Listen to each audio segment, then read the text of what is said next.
राज्यभरात अवकाळीमुळे बळीराजा हवालदिल झालेला आहे। त्या संदर्भातल्या टॉप 9 बातम्या बघूया। अवकाळी पावसाने लातूर जिल्ह्यामध्ये ज्वारी पिकाचं मोठं नुकसान झालंय। वादळी वाऱ्यासह झालेल्या पावसामुळे काढणीला आलेली ज्वारी जमीनदोस्त झाली आहे। शेतकरी कुटुंब अडचणीत सापडले आहेत। पंचनामे करून लवकरात लवकर मदत द्यावी शेतकऱ्यांची मागणी आहे। जळगाव जिल्ह्यामध्ये अवकाळी पावसाने रावेर, मुक्ताईनगर, बोदवड तालुक्यामध्ये कोट्यवधींचं नुकसान झालंय। हातातोंडाशी आलेला पीक पुन्हा उद्ध्वस्त झालंय। पीक जमीनदोस्त झाल्यानं शेतकरी हवालदिल झालेला आहे। गोंदियामध्ये वादळासह पावसाची शक्यता आहे। सलग 4 दिवस येलो अलर्ट। ढगाळ वातावरणामुळे तापमानात घट, नागरिकांना उन्हाच्या चटक्यांपासून सुटका मिळाली आहे। वादळ आणि पावसाच्या पार्श्वभूमीवर नागरिकांना सतर्कतेचा इशारा आहे।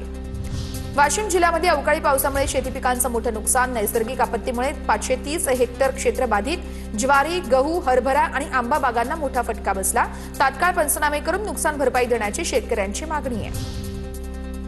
नाशिकच्या निफाडमध्ये अवकाळी पावसामुळे द्राक्ष, डाळिंब पिकांचं मोठं नुकसान। शेतकऱ्यांच्या हातात तोंडाशी आलेला घास हिरावला। नुकसान भरपाईच्या मागणीसाठी मुख्यमंत्री आणि उपमुख्यमंत्र्यांना भेटणार। शिंदेंच्या शिवसेनेचे कुणाल दराडे यांची प्रतिक्रिया।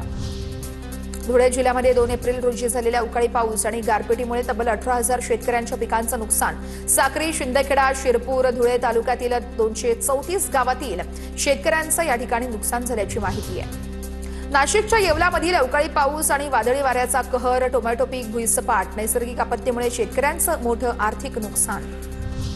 पुण्याच्या भोर तालुक्यामध्ये झालेल्या अवकाळी पावसाचा वीट भट्टी व्यावसायिकांना फटका। कच्च्या विटा भजून यावेळेस विटांचा चिखल झालेला आहे, तर काही विटा तुटलेल्या आहेत। शासनाकडून नुकसान भरपाई देण्याची मागणी केली जाते आहे।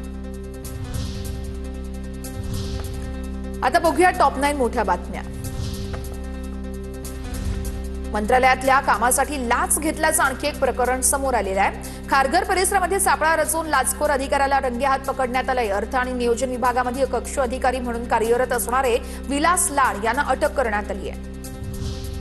लोकलच्या दरवाजाजवळ उभं राहणं ही बेपर्वाई नाहीये। गर्दीमुळे दरवाजाजवळ उभं राहावं लागतं। प्रवाशांना दोषी धरता येणार नाही। रेल्वे अपघाताच्या दाव्यावरती सुनावणी करताना न्यायालयाने नोंदवलं महत्त्वाचं निरीक्षण।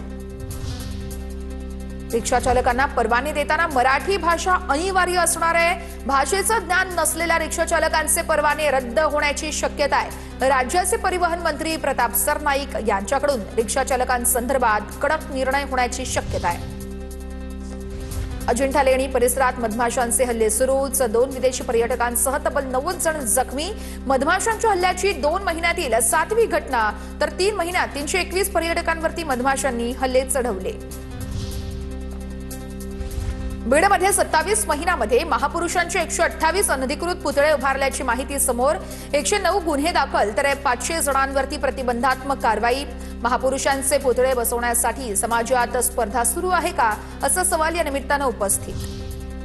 जेफ्री एप्स्टीन फाइल्स प्रकरणातील पीडितांना मोठा दिलासा। एप्स्टीन फाइल्स प्रकरणातील 75 पीडितांना 600 कोटींची नुकसान भरपाई मिळण्याची शक्यता आहे। पीडितांना झालेल्या शारीरिक आणि भावनिक हानीच्या बदल्यात भरपाईसाठी निधी। टाटा ट्रस्टचे उपाध्यक्ष श्रीनिवासन यांचा राजीनामा। नियुक्तीला आव्हान मिळताच श्रीनिवासन यांचा पायउतार होण्याचा निर्णय। बाई हिराबाई चॅरिटेबल ट्रस्टच्या विश्वस्त पदाचा पदभार त्यांनी सोडला। अफगाणिस्तानच्या अनेक भागात महापूर आणि भूस्खलनामध्ये 77 जणांचा मृत्यू। मृतांचा आकडा आणखी वाढण्याची शक्यता। पुरामुळे 147 घरं उद्ध्वस्त। 80 किलोमीटर रस्ते वाहून गेल्याचंही समोर।